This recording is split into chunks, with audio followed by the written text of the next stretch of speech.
In 1985, I then went to the United Kingdom to do my master's. Later in the year, Tito also arrived in the United Kingdom.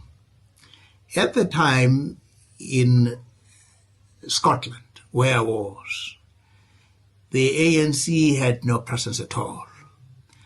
Now, Tito set me up because he told the ANC office that now there is a Mahao there in Edinburgh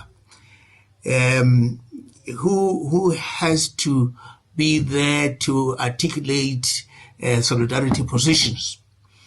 And one of these days, I received a phone call from a lady who described herself as Suknya Chetty, who says, Comrade Mahao, the ANC has instructed that whenever there is solidarity work, you must be involved. Now, Suknya Chetty, when we got introduced, turned out to be the daughter of N.P. Naika of the Indian Pact, if you recall the Indian Pact in the 50s. She happens to be the daughter of N.P. Naika. And she then lived in Edinburgh with her husband, who was a medical doctor. And so that reignited my activism, and it was Tito who set me up. He was in East Anglia and would always be communicating. Occasionally, he would also come to Scotland to go and speak on behalf of the African National Congress.